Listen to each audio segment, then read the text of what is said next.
The truth has a way of finding you, even when you've buried it 6 feet deep with a different name on the headstone. The summer heat pressed down on Pine Valley Country Club like a suffocating blanket, but Marcus Tiger Woodson felt ice in his veins as he stood at the 18th tee.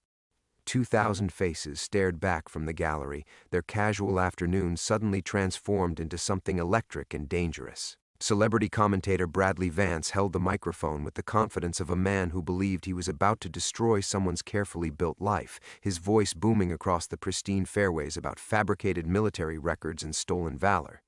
Tiger had spent 3 years teaching wealthy retirees how to improve their short game, 3 years of peaceful mornings and quiet evenings, 3 years believing he could outrun the shadows of a mission that never officially happened. But when those 3 words slipped from his lips, words that made Vance's face drain of all color, Tiger realized his past hadn't just found him. It had been hunting him all along. What happens when a dead man's secret becomes his only weapon for survival? Before we jump back in, tell us where you're tuning in from, and if this story touches you, make sure you're subscribed because tomorrow I've saved something extra special for you. The silence stretched like a taut wire across the manicured green, broken only by the distant hum of air conditioning units working overtime against the Charleston heat. Tiger watched Bradley Vance's Adam's apple bob as the commentator swallowed hard, his perfectly styled hair now damp with perspiration that had nothing to do with the August sun. Vance's voice cracked through the microphone, the feedback sharp enough to make several spectators wince. His eyes darted toward the camera crews, then back to Tiger, as if searching for an escape route that didn't exist. I think we should continue, Tiger said quietly, his voice carrying despite the lack of amplification. He took a step closer to the tee box, his weathered golf shoes crunching softly on the perfectly maintained grass. You had something important to share with everyone here today. About my service record. The giant screens that had moments before displayed what Vance claimed were doctored photos of Tiger in military dress now flickered uncertainly. Someone in the production truck was clearly having second thoughts about the ambush interview. Tiger could almost feel the collective held breath of 2,000 people, wealthy donors and local socialites who'd come expecting a pleasant afternoon of charity golf and celebrity appearances. Vance's hands trembled as he lowered the microphone, but Tiger's enhanced hearing caught his whispered words anyway. You're supposed to be dead. A smile played at the corner of Tiger's mouth, the same expression that had unsettled interrogation subjects in places that didn't appear on any map. Death is a matter of perspective, Bradley. Paperwork, really. Sometimes mistakes get made. The commentator stumbled backward, nearly tripping over the rope barrier that separated the tee box from the gallery. Tiger remained perfectly still, his stance relaxed but somehow predatory, like a big cat that had just realized it was being hunted by something much smaller and more foolish. Ladies and gentlemen, came a nervous voice over the PA system, probably the tournament director trying to salvage what was left of the afternoon. We're experiencing some technical difficulties with our broadcast equipment. Perhaps we could— No technical difficulties here, Tiger interrupted, his voice carrying the quiet authority of someone accustomed to being obeyed without question. He gestured toward the screens with his driver. Mr. Vance was just explaining how he came into possession of classified military documentation. I'm sure our audience would love to hear about his sources. Vance's face had gone from red to pale to a sickly green that reminded Tiger of new recruits on their first helicopter insertion. The commentator's eyes kept darting to specific faces in the crowd, and Tiger followed his gaze with the practiced ease of someone who'd spent years reading rooms full of people who wanted him dead. There, third row, sunglasses despite the late afternoon shadows, designer polo shirt that hung just wrong over what was probably a shoulder holster. The man wasn't watching the drama at the tee box. His attention was fixed on the exit routes, calculating. 2 rows behind him, a woman in an expensive sundress held her phone at an odd angle, not taking pictures but recording everything for someone who wasn't here. Tiger felt the familiar weight of invisible crosshairs settling between his shoulder blades, a sensation he'd hoped never to experience again. They weren't just watching, they were documenting every word, every reaction, every tell that might confirm what they suspected, that Marcus Tiger Woodson, humble golf instructor and part-time bartender at the 19th hole, was someone else entirely.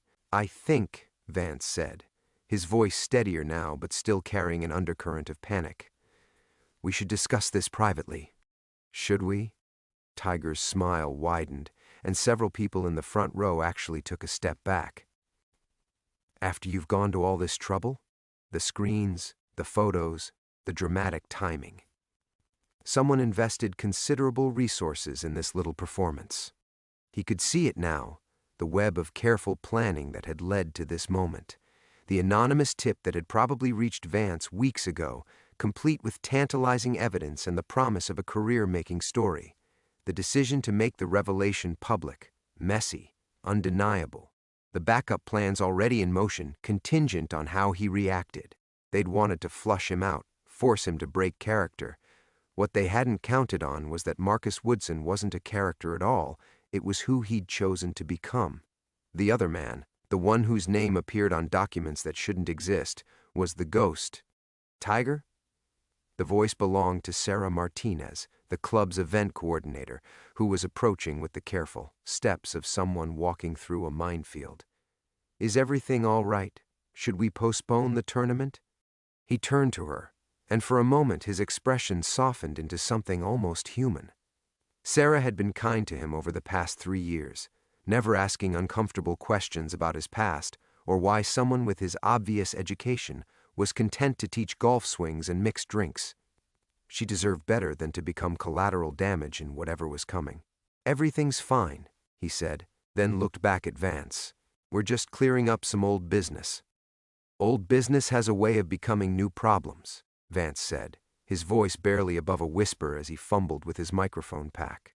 "You know they won't just let this end here." Tiger watched the commentator retreat toward the clubhouse, flanked by nervous production assistants who kept glancing back like they expected something terrible to follow them. The crowd was dispersing now, conversations buzzing with speculation and confusion. Within an hour, social media would be flooded with shaky phone videos and half-formed theories about what they'd witnessed. "The tournament?" Sarah asked, still hovering at his elbow. "We'll proceed as planned," Tiger said, hefting his driver. Disappointing the ladies' auxiliary would be far more dangerous than anything Mr. Vance could conjure up. Sarah's laugh was genuine, if a bit strained. Mrs. Pemberton did donate $50,000 for today's purse. She'd probably have you banned from Charleston society. A fate worse than death, Tiger agreed, but his eyes were tracking the man in the designer polo as he made his way toward the parking lot. No urgency, no obvious communication with handlers, just a casual exit that would be easy to miss if you weren't looking for it. The afternoon proceeded with the surreal normalcy of a dream sequence. Tiger played his round, shooting a respectable 68 that earned polite applause and kept him safely in the middle of the charity leaderboard. He made small talk with his playing partners, a local real estate magnate and a retired federal judge who seemed more interested in discussing his short game than any dramatic revelations about his past. By 6:30, the clubhouse had settled into its familiar evening rhythm. Tiger found himself behind the bar in the 19th hole, mixing drinks for members who'd stayed to rehash the day's events. It was a routine he'd fallen into almost accidentally. Helping out during busy tournaments had gradually evolved into regular bartending shifts that supplemented his instructor income. "Strangest damn thing I ever saw," muttered James Carrington, a club regular who'd been nursing the same bourbon for 20 minutes. "That TV fellow looked like he'd seen a ghost." "Television people," Tiger said, wiping down glasses with practiced efficiency. "They live for drama. Sometimes it gets away from them." "You handled it well," said Dr. Patricia Blackwood, settling onto the adjacent bar stool, very composed under pressure. "Military training, I'd guess?" Tiger's hands never paused in their work, but something cold flickered behind his eyes. "You'd be surprised how much composure you develop dealing with difficult golf students. Mrs. Henderson's slice alone could prepare someone for combat." Dr. Blackwood laughed, but her sharp eyes suggested she wasn't entirely convinced. Tiger had noticed her watching him before, a clinical assessment that made him wonder what kind of medicine she'd practice before retirement. The evening crowd thinned around 8, leaving Tiger alone with the familiar tasks of closing down the bar. He'd grown to appreciate these quiet moments, the methodical inventory of bottles and careful cleaning of equipment. It was honest work, tangible in a way that his previous life had never been. His apartment was a 15-minute walk through Charleston's historic district, past centuries-old houses that had weathered wars and hurricanes and the slow erosion of time. He'd chosen the route deliberately. It was impossible to follow someone through those narrow streets without being noticed, and the tourist foot traffic provided natural camouflage. The one-bedroom unit above Mrs. Chen's antique shop was spartanly furnished but comfortable. Tiger had resisted the urge to install elaborate security measures, settling for a few strategic mirrors and a clear view of the street from his kitchen window. Too much paranoia would have been as revealing as too little. He heated leftover Chinese food and sat at his small dining table, reviewing the day's lessons and tomorrow's schedule. Thursday morning he had the Pemberton granddaughter, a promising junior player who might actually have college potential if she could learn to control her temper. Thursday afternoon was booked solid with middle-aged executives who paid premium rates for the ego massage of improving their weekend games. It was a good life, simple, predictable, built on genuine skills rather than deception and violence. He'd taught himself to find satisfaction in a well-executed lesson plan, in seeing a student finally master a troublesome swing, in the easy camaraderie of the clubhouse bar. But as he prepared for bed, Tiger found himself checking the locks twice and positioning a chair where it would scrape against the door if someone tried to enter. Old habits rising to the surface like oil on water. They knew where to find him now. The careful anonymity he'd cultivated was compromised, and there would be consequences. The only question was how much time he had before his two worlds collided completely. Tiger stood at his bedroom window, looking out at the gaslight-lit street below. Somewhere in the shadows, watchers were probably settling in for a long night of surveillance. Tomorrow, his ordinary world would begin to crack along fault lines he'd hoped were buried forever. The text message arrived at 3:47 a.m., the harsh glow of his phone slicing through the darkness like a knife. Tiger had been awake for the past hour anyway, listening to the subtle sounds of the street below, footsteps that paused too long beneath his window, the soft click of a car door closing without the accompanying sound of an engine starting. The number was unlisted, but the message was brief: package delivery 6 a.m., front door. Come alone. Tiger sat on the edge of his bed, studying the screen. No signature, no return identification, but the phrasing carried the unmistakable cadence of operational communications. Someone who knew the old protocols was reaching out, and they weren't interested in subtlety. He moved to the window and peered through the gap in the curtains. The street appeared empty, but shadows had a way of concealing watchers who knew their craft. The gaslight 2 doors down flickered intermittently, a possible signal, or just old municipal wiring that needed repair. In his previous life, he would have assumed the former. Marcus Woodson tried to convince himself it was the latter. Sleep was impossible now. Tiger made coffee and settled into the chair by his front window, watching the street transition from the deep quiet of night to the tentative stirrings of dawn. A jogger passed at 5:15, earbuds in, focused on her route. A delivery truck rumbled past 10 minutes later. Normal sounds of a city waking up, but each one made him calculate angles and escape routes. At exactly 6 a.m., footsteps approached his door. Not the heavy tread of a postal worker or the hurried clip of a courier, but the measured pace of someone who'd been trained to move quietly. Tiger opened the door before the knock came. The woman standing in his doorway was perhaps 50, professionally dressed in a charcoal gray suit that managed to look both expensive and forgettable. Her silver hair was pulled back in a neat bun, and her smile carried the practiced warmth of someone accustomed to delivering news that people didn't want to hear. "Mr. Woodson," she said, extending a slim manila envelope. "I believe this belongs to you." Tiger made no move to take it. "I think you have the wrong address." "Do I?" Her voice carried a slight accent, Eastern European, carefully modulated but not entirely eliminated. The man who whispered "Nightfall Echo" to Bradley Vance yesterday might disagree. The operation name hung in the air between them like a live grenade. Tiger felt his carefully constructed world shift on its axis, fault lines spreading outward from this moment. He took the envelope. 5 minutes, he said, stepping aside to let her enter. She moved through his apartment with the casual assessment of a professional noting sight lines and potential threats without appearing to do so. Charming place, very Authentic. Tiger opened the envelope. Inside were photographs, not the doctored images Vance had displayed, but real ones.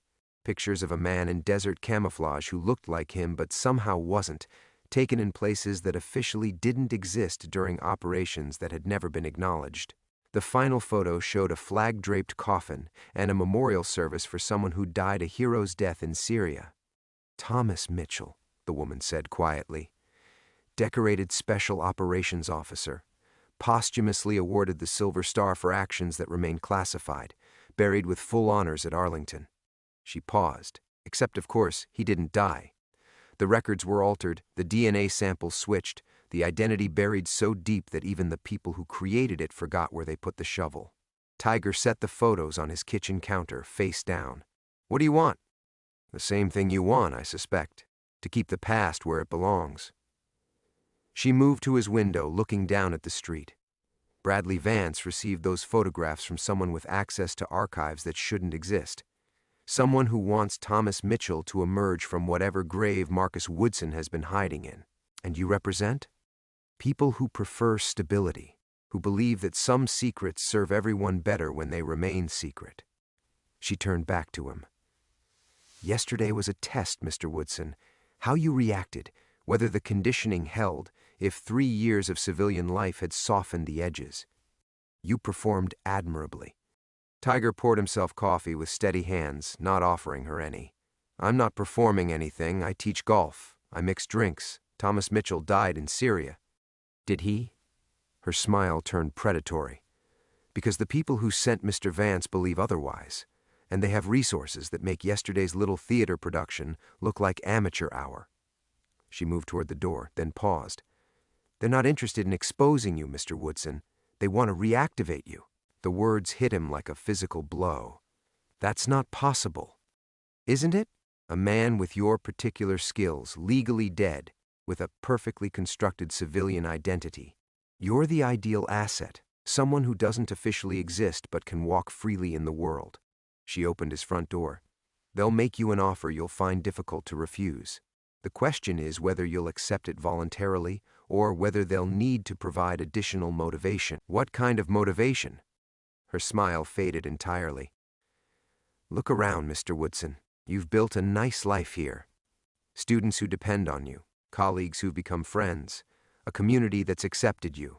All of it very fragile. She left the door open as she walked away, her footsteps fading into the morning bustle of the historic district.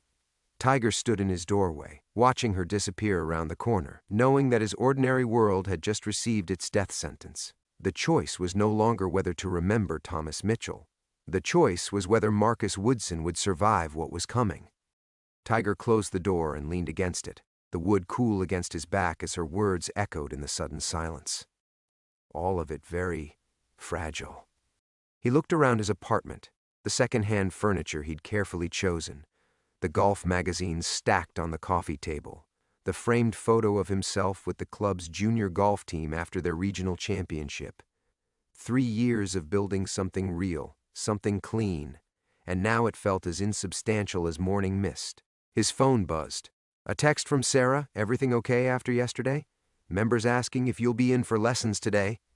Tiger stared at the message, his thumb hovering over the keyboard. Such a simple question, but loaded with implications he couldn't begin to explain. How could he tell her that okay was a luxury he could no longer afford, that every lesson he taught, every drink he mixed, every normal interaction was now a potential weapon aimed at innocent people? He typed back, running late. Be there soon. The lie came easily, muscle memory from a life he'd tried to leave behind. But the truth was more complicated. He wasn't sure if he should be there at all. Every instinct Thomas Mitchell had developed screamed at him to run, to disappear before the web tightened further. Empty the emergency account he'd maintained, drive to Atlanta, catch a flight to somewhere with flexible extradition treaties. He could be someone else by weekend, another ghost in another life. But Marcus Woodson had roots here, responsibilities that Thomas Mitchell had never allowed himself. The Pemberton girl was finally breaking 80 consistently. Old James Carrington had been sober 6 months, using golf lessons as his excuse to leave the house when the urge got too strong.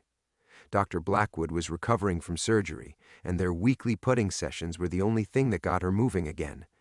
Tiger moved to the kitchen window and watched Mrs. Chen opening her antique shop below, the same routine she'd followed every morning for the past 3 years. She'd wave when she saw him leave, sometimes offer him tea when he returned late from the club. She didn't know his real name or his history, but she'd never asked uncomfortable questions when packages arrived for him with different return addresses, never commented on the fact that he paid his rent 6 months in advance. Now her proximity to him made her a target. Everyone was a target. The photographs lay face down on his counter like tarot cards promising an unwanted future. Tiger knew he should destroy them, burn them in the sink, flush the ashes, eliminate the evidence. But some part of him was reluctant to erase the last proof of who Thomas Mitchell had been, even if that proof was a weapon pointed at his heart. He thought about the morning runs that had replaced midnight infiltrations, the satisfaction of teaching proper grip technique instead of optimal throat-cutting angles, the slow, careful construction of a personality built around helping rather than destroying. Marcus Woodson wasn't just a cover identity. He was who Tiger had discovered he could be when the killing stopped. But Thomas Mitchell's skills were still there, buried under 3 years of deliberate normalcy but intact. He could feel them stirring now, tactical assessments replacing emotional reactions. The woman's accent suggested Eastern European intelligence services, Russian SVR, possibly Bulgarian or Czech. The timing of yesterday's exposure indicated coordination with multiple assets, which meant this wasn't a fishing expedition. Someone wanted him active again, badly enough to risk exposing their own network. The question was why? What operation could be worth resurrecting a dead man? What target justified this level of complexity? Tiger's coffee had gone cold while he stared at questions with no answers. He dumped it in the sink, watching the dark liquid swirl down the drain like his hopes for continued anonymity. Outside, Charleston was fully awake now. Tourists beginning their morning pilgrimages through the historic district, locals heading to work, the comfortable rhythms of a city that believed in its own permanence. His phone rang. The number was local, but he didn't recognize it. "Mr. Woodson?" The voice was young, nervous. "This is Danny Pemberton, Ashley's brother. She's supposed to have her lesson this morning, but something happened to her car and—" "Is she hurt?" Tiger found himself asking, the concern genuine despite everything else collapsing around him. No, nothing like that. Just won't start. Dad's out of town, and Mom's got her book club thing. I was wondering if maybe you could pick her up? I know it's not normal, but she's really excited about working on her short game before the state qualifier and—" Tiger closed his eyes. The smart play was to cancel, to begin the process of extraction before the situation deteriorated further. But Ashley Pemberton was 17. College scouts were watching, and her parents trusted him enough to ask for favors that went beyond his job description. "I'll be there in 20 minutes, he heard himself say. After hanging up, Tiger stood in his kitchen, understanding that he'd just made a choice. Not the smart choice, not the safe choice, but the choice Marcus Woodson would make. The man he'd become wouldn't abandon a kid who depended on him, even if staying meant walking deeper into whatever trap was closing around them all. He pocketed the photographs and headed for the door, knowing he was choosing loyalty over survival, hoping it wouldn't cost more than he could pay. Tiger's car keys felt unnaturally heavy in his hand as he stood outside Mrs. Chen's shop, scanning the street with eyes that cataloged every parked vehicle, every shadow that could conceal a watcher. The morning air carried the familiar scent of Charleston, salt from the harbor mixed with magnolia and the faint aroma of pralines from the bakery 3 blocks over. Normal smells of a normal day, but everything felt different now, tainted by the knowledge that his ordinary world was under surveillance. The Pemberton house sat in one of Charleston's newer developments, where manicured lawns and basketball hoops spoke to the comfortable normalcy Tiger had been protecting. As he pulled into the driveway, Ashley emerged from the front door, golf bag slung over her shoulder, her usual pre-lesson energy undimmed by the early hour. "Thanks so much for picking me up, Mr. Woodson," she said, loading her clubs into his trunk. "I know this is way above and beyond." "No problem," Tiger replied, though he found himself checking his mirrors obsessively as they drove toward Pine Valley. "How's your putting been since last week?" For 20 minutes, they discussed grip pressure and green reading techniques. the conversation a lifeline to the world he was fighting to preserve. Ashley's enthusiasm was infectious, her genuine passion for improvement reminding him why he'd grown to love teaching. This wasn't the controlled manipulation of assets or the calculated brutality of black ops. This was helping someone become the best version of themselves. But even as they worked through putting drills on the practice green, Tiger's peripheral vision tracked the club's morning activity. The maintenance crew following their usual patterns, early members heading to the first tee, Sarah setting up in the pro shop. Everything appeared normal, but normalcy itself had become suspect. "Mr. Woodson?" Ashley's voice brought him back to the present. "You okay? You seem distant today." Tiger forced a smile. "Sorry, late night. Let's see that putting stroke again." They worked for another hour, Ashley making steady progress on her short game fundamentals. As other students arrived for their lessons, Tiger maintained the familiar rhythms of instruction, but part of his mind was calculating exit strategies, identifying potential threats, cataloging which staff members might be more than they seemed. By noon, the normalcy felt like a performance, a carefully choreographed dance he was executing for an audience he couldn't see. When his last morning student departed, Tiger found Sarah in the pro shop, updating lesson schedules with her usual efficiency. "Busy morning," she said without looking up. "You've got the Henderson group at 2, then Dr. Blackwood at 3:30. Oh, and someone called asking about private lessons. Wouldn't leave a name, said they'd call back." Tiger's blood chilled. "What did they sound like?" "Professional, well-spoken. Actually kind of reminded me of that woman who stopped by yesterday morning before the tournament. You know, the one asking about membership rates?" Sarah glanced up. "You sure you're feeling all right? You've been off since yesterday. A woman asking about membership rates." Tiger tried to recall if he'd seen anyone fitting that description, but the pre-tournament preparations had been chaotic. How long had they been watching? How many assets did they have in place? "I think I might be coming down with something," he said, the lie mixing with genuine nausea. "Would you mind rescheduling this afternoon? I should probably head home." Sarah's expression shifted to concern. "Of course. Want me to call Dr. Blackwood? She might have something that could help." "No," Tiger said too quickly. "I mean, it's probably just a bug. I'll be fine by tomorrow." He escaped to the parking lot, his professional composure cracking as soon as he was alone. The photographs in his pocket felt like they were burning through the fabric, evidence of a life that refused to stay buried. Around him, Pine Valley continued its placid existence, members discussing handicaps, staff preparing for the afternoon rush, the comfortable routine of an exclusive club insulated from the world's uglier realities. But Tiger could feel the walls closing in. Every friendly conversation was now a potential interrogation. Every new face might be an operative. Every routine activity could be the setup for something darker. His phone buzzed with a text from an unknown number. "Lovely girl, Ashley." Such promise. Be a shame if something derailed her future. Tiger stared at the screen, his blood turning to ice. They weren't just threatening him anymore. They were targeting the people he cared about. The invisible line he'd drawn around his civilian life had been crossed, and there was no going back. He deleted the message and drove home through Charleston's historic streets, knowing that Marcus Woodson's quiet existence had just become another casualty of Thomas Mitchell's resurrection. The threshold was behind him now. Whatever came next would be played by rules he'd hoped never to use again, in a game where the stakes were measured in innocent lives.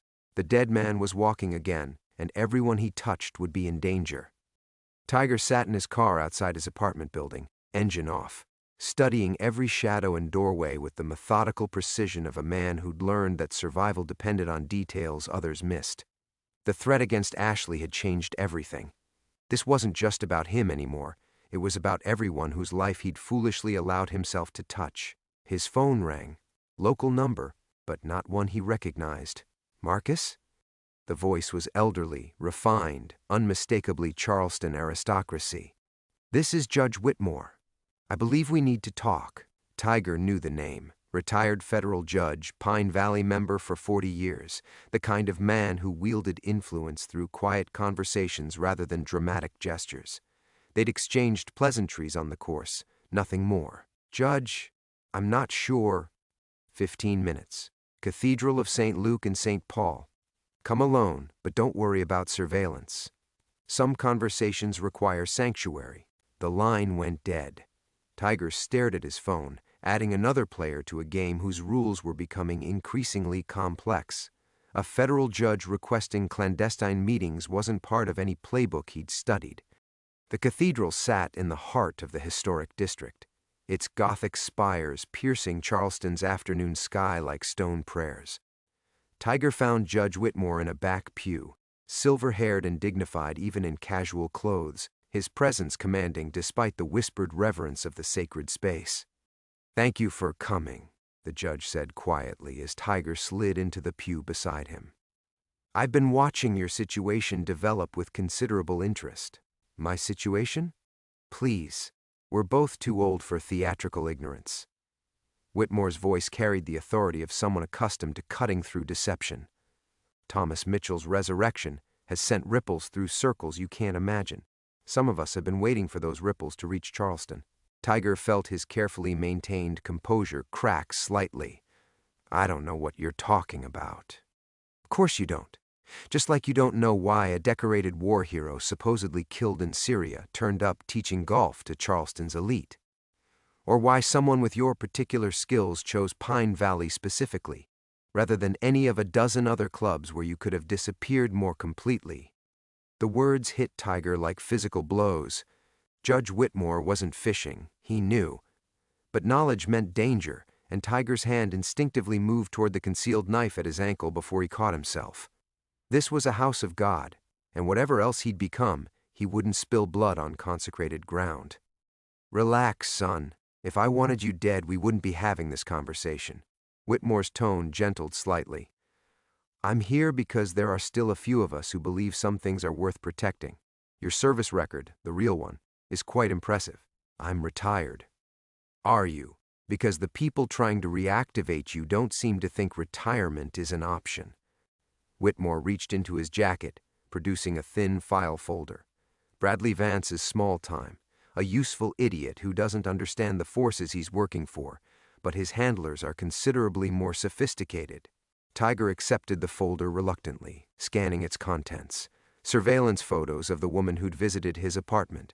Financial records showing money transfers through shell companies. Communication intercepts suggesting a much larger operation than he'd imagined. "Kozlov Industries," Whitmore explained quietly.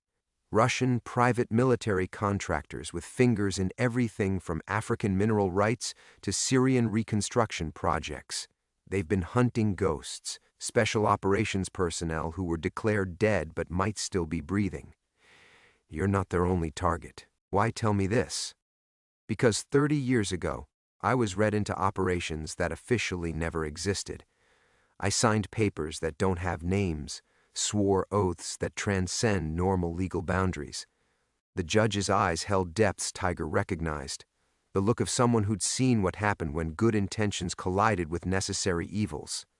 "Some of us have been watching the Watchers, trying to maintain balances that keep the darkness from spreading too far into the light." Tiger studied the surveillance photos, recognizing the professional tradecraft in the camera angles and timing. "You have people inside their operation." Past tense. 3 days ago, our asset in Kozlov's Charleston cell stopped reporting. We found her body yesterday morning, staged to look like a mugging gone wrong. Whitmore's voice carried genuine sadness. She was 26, son. Brilliant linguist, dedicated patriot. They killed her because she got too close to whatever they're really planning. The weight of another death settled on Tiger's shoulders like familiar armor. He'd spent 3 years believing he could escape the body count that followed Thomas Mitchell, but the past was demanding payment in fresh blood. What do they want? That's what we need to find out. But we know it involves a target they can't reach through normal channels. Someone or something that requires a legally dead man with your specific skill set. Whitmore stood, his movement careful but determined. "The question is whether you're willing to help us stop them, or if you're going to keep pretending Marcus Woodson can hide forever while innocent people die." Tiger remained seated, studying the photos of the dead asset. Young face, bright eyes, now feeding Charleston's hungry earth because she'd gotten between predators and their prey. "If I help you," he said quietly, "there's no going back." "Son," Judge Whitmore replied, "there was no going back the moment you whispered those 2 words to Bradley Vance. Now we just decide whether we control what comes next or let them write the ending for us." The weight of Judge Whitmore's words settled over Tiger like Charleston's evening fog, thick, inescapable, changing the landscape of everything familiar. He sat alone in the cathedral after the judge departed, staring at the file folder that contained the blueprints of his unraveling life. The photos of the dead asset seemed to watch him from the pages, her young face an accusation he couldn't escape. 26 years old, younger than Ashley would be in a decade. Dead because she'd tried to protect people like him from people like Kozlov. Tiger closed the file and walked out into the fading afternoon light, his mind already shifting into operational mode despite his desperate desire to remain Marcus Woodson just a little longer. The transition felt like shedding skin, uncomfortable, necessary, irreversible. 3 years of carefully constructed normalcy began cracking around the edges as Thomas Mitchell's instincts reasserted themselves. His first stop was a hardware store in West Ashley, paying cash for items that would seem innocuous to casual observers, but served specific tactical purposes. Zip ties, duct tape, a small folding knife to replace the one he'd left in his apartment. Emergency supplies for a man who was no longer emergency ready.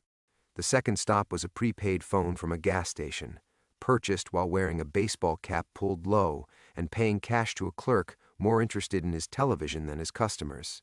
Tiger activated the phone in his car, then used it to call Sarah at the pro shop. "Marcus? Thank God, I was starting to worry. Dr. Blackwood stopped by asking if you were okay. Apparently you missed your appointment with her." Dr. Elena Blackwood. Tiger's blood chilled as he realized he'd forgotten about rescheduling his afternoon lessons. Elena had been coming to him for 6 months, ostensibly working on her swing but often lingering afterward to discuss military history with surprising knowledge and insight. Another regular part of his routine, another person who knew his schedule. "Sarah, I need you to do something for me," he said carefully. "Cancel all my lessons for the rest of the week. Family emergency." "Of course, but..." "And Sarah, if anyone asks about my schedule, my students, anything like that, you don't know anything, okay? Just tell them I'm unavailable and you're not sure when I'll be back." He could hear the confusion in her voice. "Marcus, you're scaring me. What's going on?"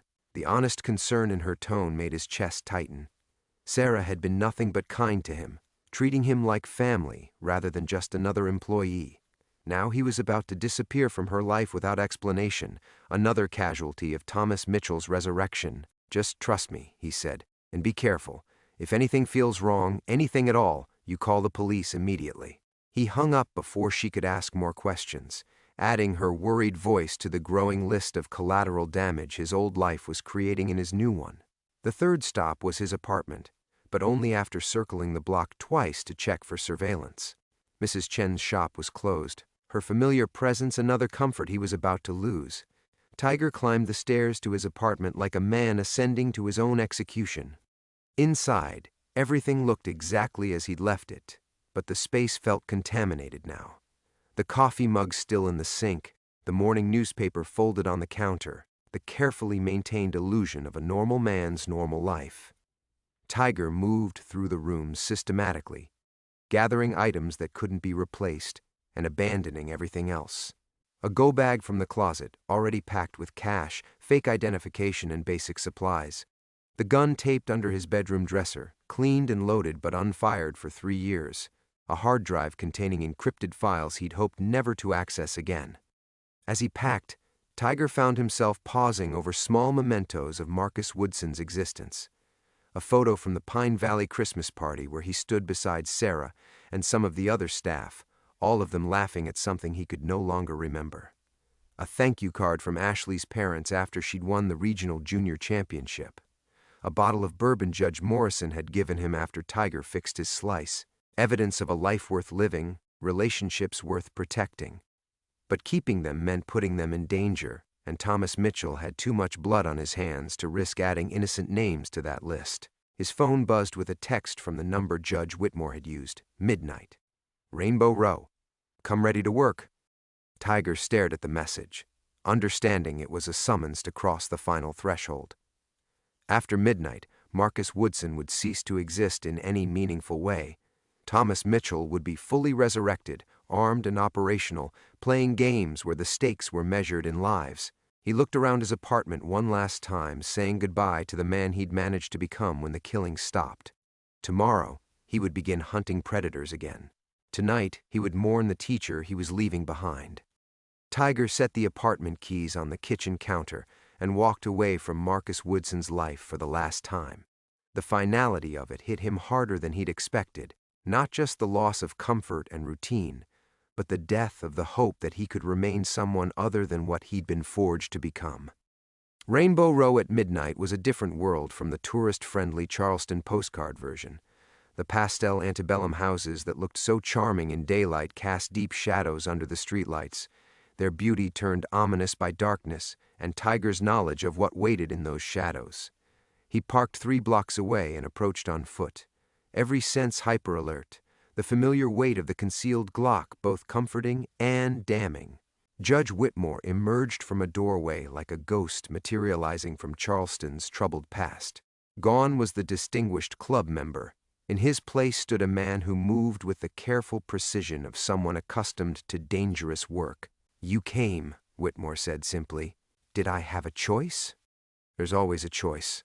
Tonight, you chose to stop running." The judge gestured toward a wrought iron gate leading to a narrow garden between 2 houses. "Unfortunately, the people hunting you made their choices too."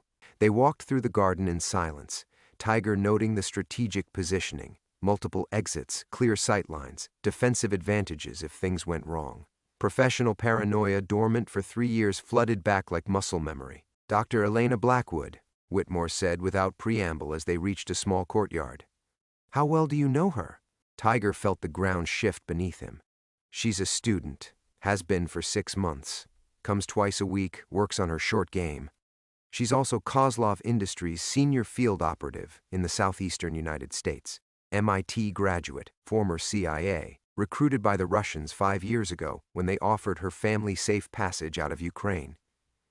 Whitmore's voice carried no satisfaction at delivering the revelation. "She's been studying you, Marcus. Every lesson, every conversation about military history, every casual question about your past." The implications crashed over Tiger like a cold wave. 6 months of careful observation, of building rapport and trust while gathering intelligence. Elena's surprising knowledge of military tactics, her interest in his teaching methods, the way she lingered after lessons to discuss strategy and battlefield psychology. He'd thought she was simply intellectually curious. Instead, she'd been conducting the longest job interview of his life. "The night our asset was killed," Whitmore continued, she transmitted a final message. "Elena Blackwood was preparing to activate you for a mission. Something requiring your specific skills and your legally dead status." Tiger's mind raced through every interaction with Elena, searching for clues he'd missed. Professional tradecraft was like a second language. Once you knew what to look for, the signs were obvious. Her questions about his military experience, always framed as academic interest, her knowledge of Syrian geography, supposedly from documentary research, the way she sometimes watched him demonstrate techniques with an intensity that went beyond learning golf. "What's the mission?" "We don't know. But we know the target is someone protected by multiple layers of security, someone who would recognize Thomas Mitchell if he approached through normal channels." Whitmore paused at a stone bench, his weathered face grave in the moonlight. "Someone who trusts Marcus Woodson enough to let him get close." The revelation hit Tiger like a physical blow. They weren't just reactivating him, they were planning to use his carefully constructed civilian identity as a weapon. 3 years of building relationships, earning trust, becoming part of Charleston's fabric, all of it designed to position him for a single kill. "Who?" Tiger demanded. "We have suspicions. Federal judge with knowledge of classified programs, high-ranking military officer involved in Syrian operations, someone whose death would eliminate inconvenient testimony or silence dangerous questions." Whitmore met his eyes. Someone who might know too much about operations that officially never existed. Tiger understood the terrifying elegance of the plan. Thomas Mitchell was a ghost, legally dead, impossible to trace. But Marcus Woodson was real, trusted, invited into the private spaces where powerful people let their guard down. A perfect assassin precisely because he wasn't supposed to be one anymore. "They're going to contact me soon," Tiger said, the certainty settling in his chest like lead. "Tomorrow, most likely. Elena will have some urgent reason to schedule a private lesson, somewhere isolated where you can't be observed. That's when she'll make her offer. Return to active duty for one final mission, or watch everyone you care about in Charleston pay the price for your continued existence." The familiar weight of impossible choices pressed down on Tiger's shoulders. Save himself by becoming a killer again, or refuse and watch innocent people die for the crime of caring about him. Either path led through blood and betrayal, but only one offered the possibility of protecting the people who'd given Marcus Woodson a reason to exist. "There's a third option," Whitmore said quietly. "We let them think you're cooperating. You take their mission, learn their real objective, then we stop them together." Tiger looked up at Charleston's stars, barely visible through the city's glow, and felt Thomas Mitchell's cold certainty replace Marcus Woodson's human warmth. The ordeal was beginning, and there would be no mercy for anyone caught in its path. Tiger's carefully constructed plan began crumbling at 6:47 a.m. when his phone buzzed with a text from Sarah at Pine Valley. "Marcus, please call me. Something terrible has happened." He was sitting in his car outside a downtown hotel, having spent the night in the parking garage rather than risk returning to any known location. The message sent ice through his veins, but Sarah's next text shattered what remained of his composure. "Mrs. Chen is in the hospital. Someone broke into her shop last night. She's asking for you." Tiger's hands trembled as he started the engine. Mrs. Chen, kind, protective Mrs. Chen, who'd treated him like a grandson, who'd given him soup when he was sick and scolded him for working too hard. They'd gotten to her because she mattered to Marcus Woodson, because in their twisted calculus, an elderly shopkeeper's suffering was leverage worth using. Charleston General's ICU felt like a tomb. Tiger found Mrs. Chen's nephew David in the waiting area, his young face aged by grief and exhaustion. "She kept asking for Marcus," David said, his voice hollow. "Even when the paramedics were loading her into the ambulance. They beat her pretty badly." Through the window, Tiger could see her small form dwarfed by the hospital bed, her face bruised and swollen beyond recognition. Machines monitored her vital signs with electronic precision, but nothing could measure the damage done to his soul. "The police said it was probably a robbery," David continued. "But they didn't take anything, just destroyed the shop and hurt her when she tried to stop them." Tiger nodded, unable to speak past the rage building in his throat. Professional assessment warred with human anguish as he cataloged the message's brutal clarity. "We can hurt anyone, anytime, anywhere. Your civilian life offers no protection to the people you care about." His phone rang. Elena Blackwood. "Marcus, darling. I heard about the terrible incident with your landlady. How awful for you." Her voice carried just the right note of sympathy, perfectly calibrated for a concerned student offering comfort. "I know this is a difficult time, but I was hoping we could still keep our lesson today. I find golf quite therapeutic during stressful periods." The calculated cruelty of it stole his breath. Elena was calling while Mrs. Chen lay broken in the ICU, offering comfort with one hand while wielding the knife with the other. "I'm not sure I'm up for teaching today," Tiger managed.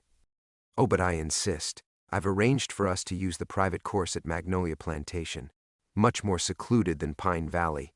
We won't be disturbed by well-meaning friends asking about your troubles."